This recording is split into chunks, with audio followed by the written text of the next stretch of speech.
One of my favorite people in the world, Allan Evans, CEO of Unusual Machines, stock symbol UMAC, and we went to dinner when he was in studio. Oh boy! A few weeks back. Oh yeah, we found out that we're this very close to similar person. but it's funny because his wife said he can only do. He's a serial entrepreneur. Yes. He's only able to do 3 things at once. How dare she? United Machines, Unusual Machines is one of them. I can't tell you the other ones yet, but I can't wait, Allan. I can't wait to be able to lift the veil off the other stuff that you're doing, because it's pretty fun, and it fits in pretty well with our set. I'll just say that. Fits in pretty well with the bar here. Good to see you, man. How are you? You know, I'm doing all right. Just got into New York. I feel like I'm your beat reporter. Yeah. Right? Like, here we go. Like, well, I'm on the scene. I'll get out there. Yeah. Someone give me a mic and a boom. Let's go do it. But, hey, I want to talk about, our viewers are very, very familiar with you. I love the sticker on, or the sign on the front door. We make drone parts. I'm pretty sure it's as simple as that. Why make it complicated? But it's a brilliant model, and of course, it's the only pure play U.S. drone component manufacturer in the country. But we got to talk about shutdown. We got to talk about the government shutdown. The minute I see this stuff, when we first started talking to you about 6-7 months ago, we talked about tariffs and how that was going to affect you. I think there's some of these things that you think are going to hurt you, but you end up being a big beneficiary of some of these things. How does this government shutdown, if at all, affect a public company like yours? Oh, it affects all these types of companies differently. What it really does is, for the drone companies, all the money in the big, beautiful bill, multi-year money for drones, nobody can write the check. So you're like, oh, okay, great, no POs. But it doesn't change when they're going to want drones. So, we're well capitalized.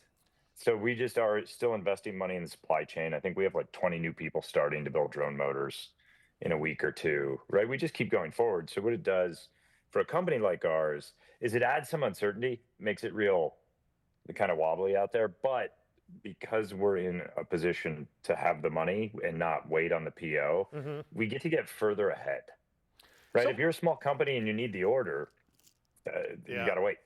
So, Allan, wait. The government is saying, listen, we can't send you the money, but that December due date, December 1, we expect Unusual Machines to deliver for us, right? Is that what I'm getting? A little bit. So if you're in the military and you know you need drones, they kind of want them as fast as possible. Yeah. So our customers, which are the drone companies, are like, man, we still need drone parts. We better build these drones, because if any company doesn't build drones, they're just going to lose. People will go buy the ones off the shelf. So it takes every company that has the cash to just start to build and go do it anyway. Okay. Right? All those companies are advantaged. So I'm sitting here just watching the big public companies with huge war chests get beat up, and you're like, yeah. Okay. Right. So when you guys go to plan for let's say Q1, look, we're in Q4 now. You're already probably planning on Q3 for next year at this point, the way you guys plan things.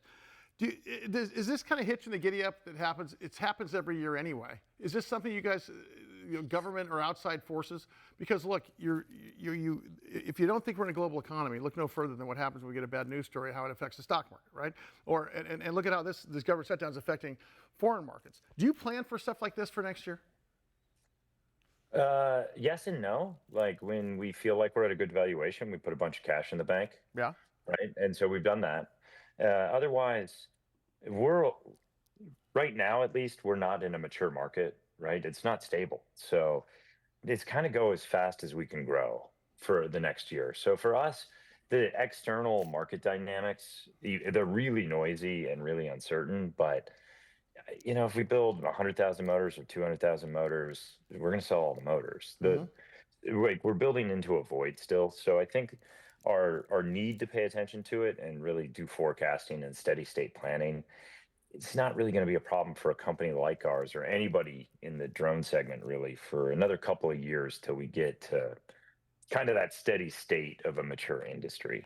Allan Evans, CEO of Unusual Machines, their ticker symbol is UMAC. Al, as far as the space you are in, are there a bunch of you, or is it a pretty concentrated neighborhood?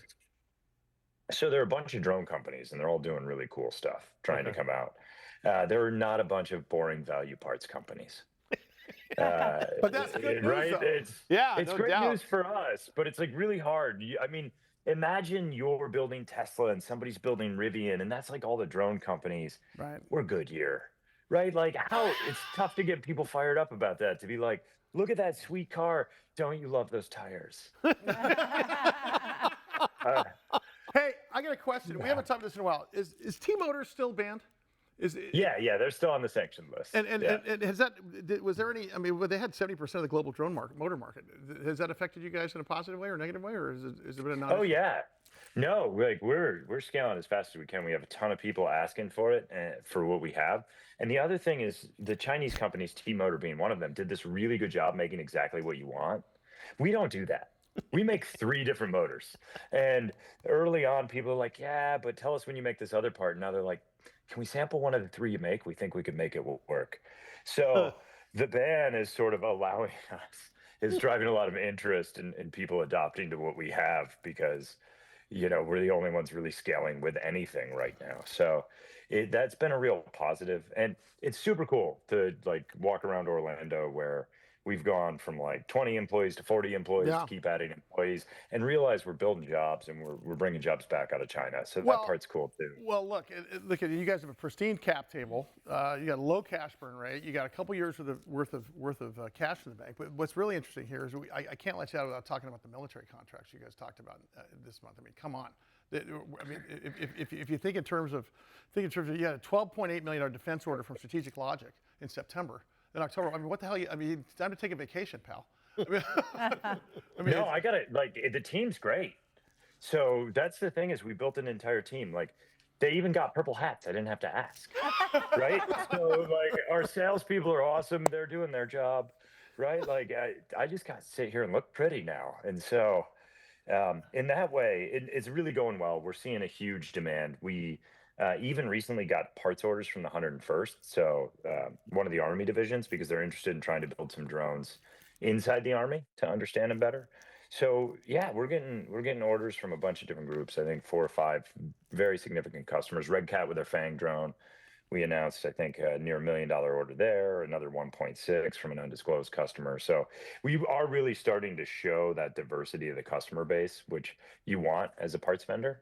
And I think you're starting to see the market for drones in general really materialize, it's all just pretty exciting. Okay, speaking of diversity, Alan, I was at my daughter's high school on Friday night. She was dancing in the halftime show, and all of a sudden in the sky, there was this light show, and it was drones. And it was a drone light show. And I felt so old because I'm like, how do they do that? you thought it was And- Martians? Well, I was just. She thought it was 80 separate little I've pilots never all doing seen it together. And I literally was like, no, seriously, like, how are they doing this? And this is the thing. And speaking of like, drones are going to be taking over the world. They're doing everything now. We don't need fireworks anymore. We got drones to do this. Are you just seeing the ways in which creativity with drones is coming out? It's not just military usage. Now The it's high evolution. school football games. Oh yeah, no, we do. And my problem is I was hanging out with my parents at like a balloon fest or something on a weekend, and there was the drone light show. My mom had never seen one. She got excited, and I started counting all the dots, and I'm like, oh, that's a lot of parts. Yes. Like that's my problem is I'm sitting there and you're like 100 drones. Oh yeah, great. And Yep. light shows are awesome. Delivery's going to come pretty soon.